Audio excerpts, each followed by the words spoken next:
Welcome to this Tuesday edition of HQ Midday. I'm Tommy Trent, still a little groggy after staying up late for that second Monday night game in Vegas.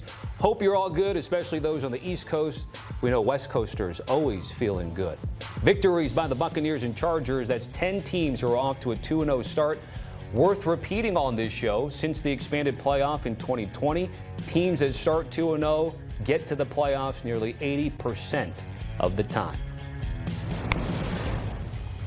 With Kyle Long and Pete Prisco, I'm Tommy Trent to go over last night's game with a look ahead to Week 3 of the NFL. And let's start with one Justin Herbert.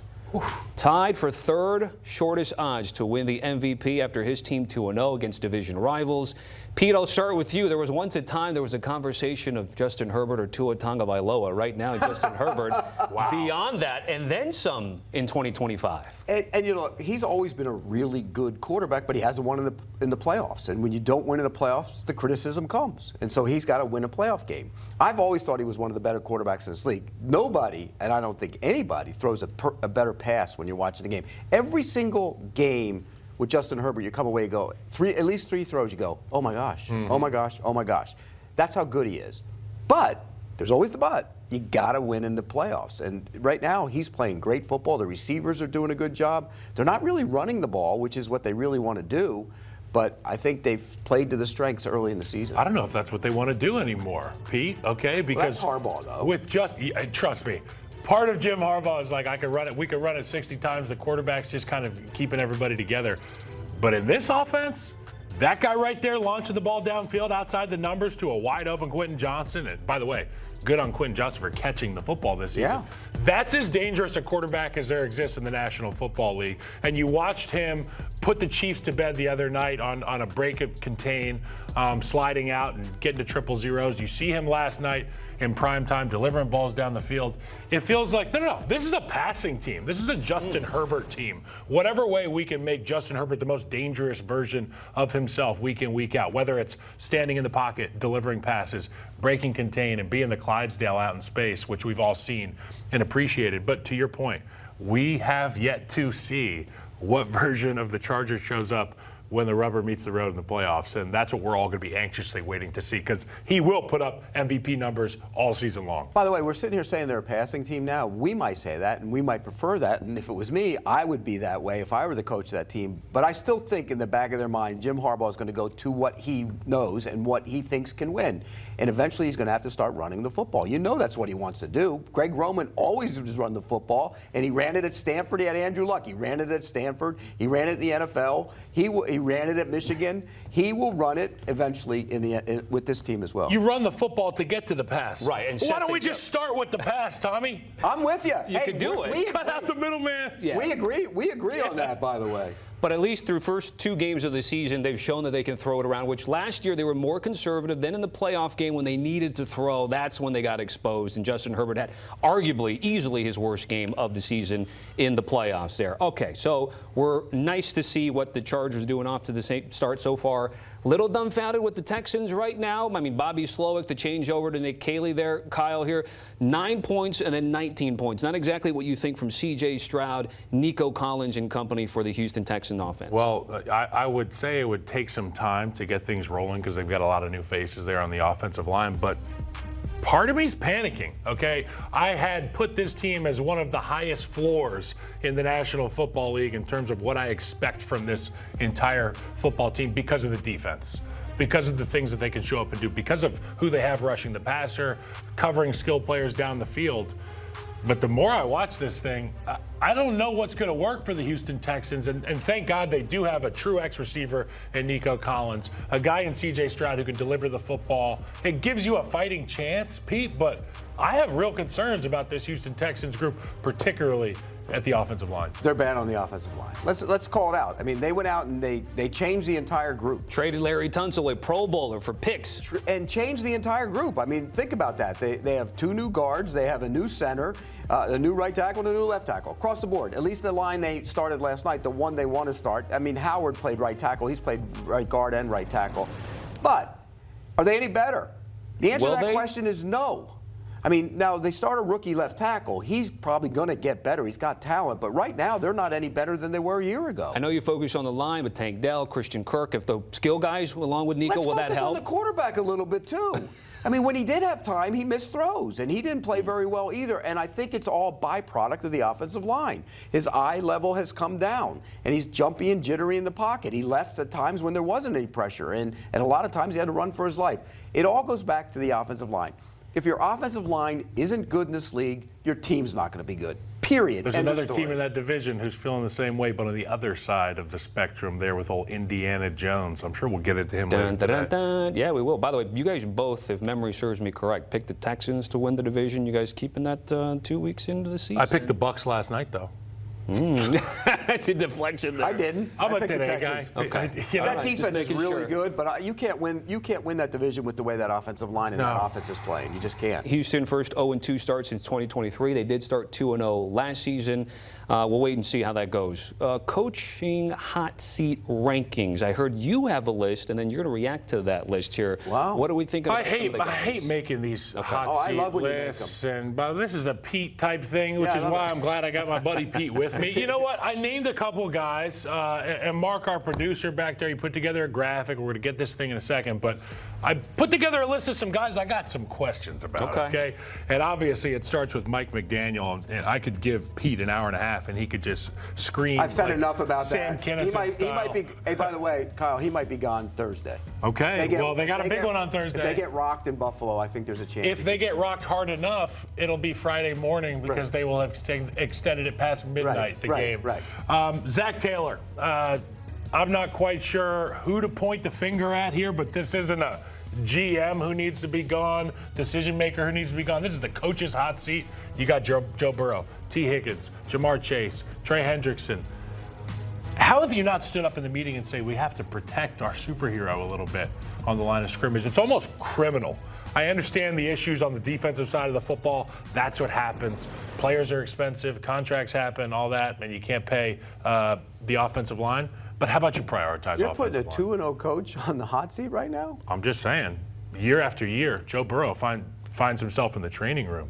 That's a direct causation, correlation, whatever-ation, Tommy, to bad decision making. Synergy. And I know Duke Tobin's been the guy that's in charge, but this isn't a in charge above head coach. This is the Kyle's hot seat head coaches list. So these are all questions. And by the way, they've used assets on that offensive line.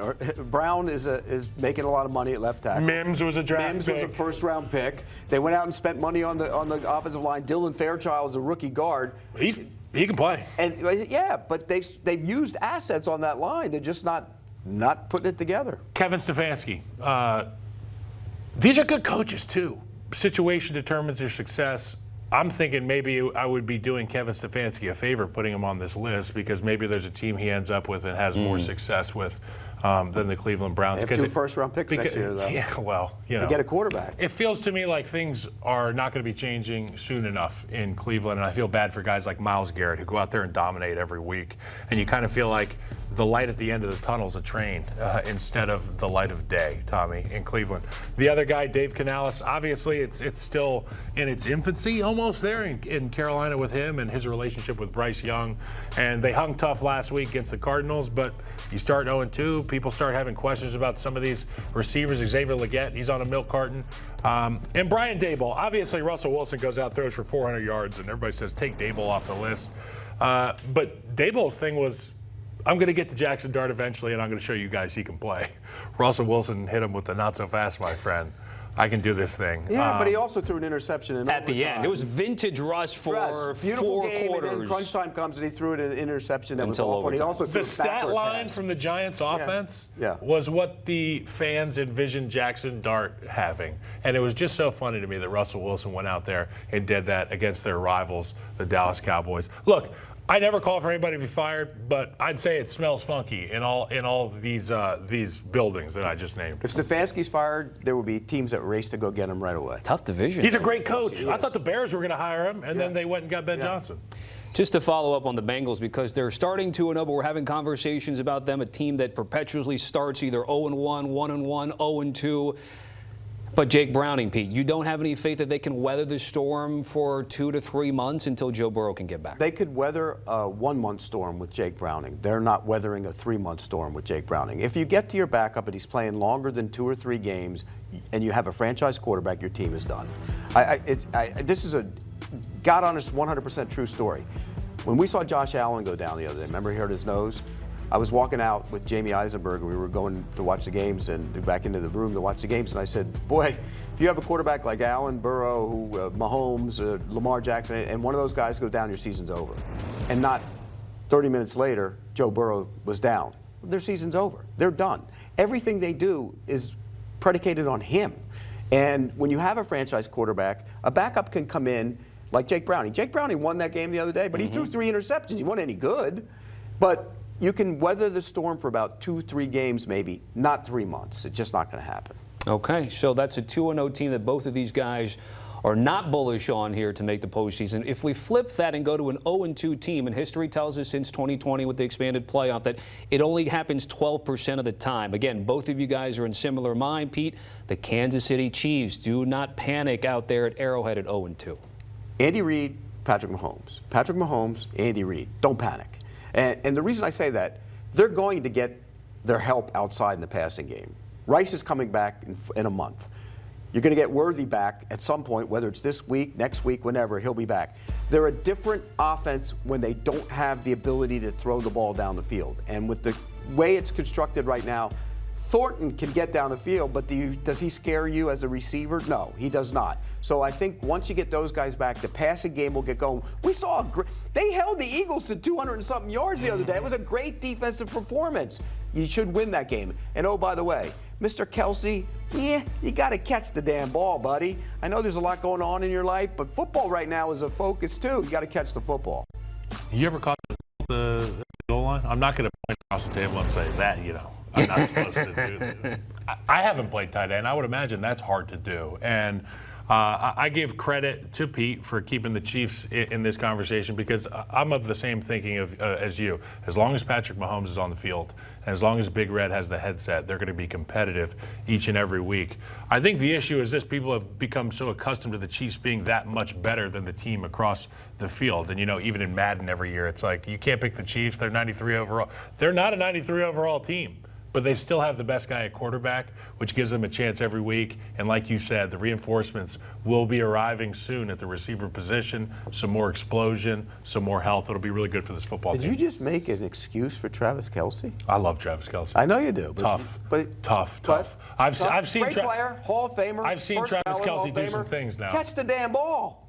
He can't We catch had them 2 all. defenders. He should have caught that one. He would have won the game if he catches that one. He will not go. Commercial! But we're here for you to push him. That's what Pete's good for. That stellar Mahomes, by the way, September record has taken a couple hits, but that's okay. The Chiefs are so still. is their winning in close games. It's 0-2 in close games. They're still the second betting favorite to win the division, despite being the last team in the division after week 2. Guys, great Thank you, stuff. Tommy. Appreciate you. Pete, Kyle, certainly appreciate it.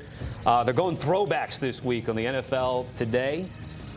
50th anniversary of the show. We're bringing back a lot of callbacks, throwbacks. It's Pete all was happening there. on Sunday. Yeah, Pete, you were pledging for an unknown fraternity on Tempe back then, or 50 years ago, I was in high school.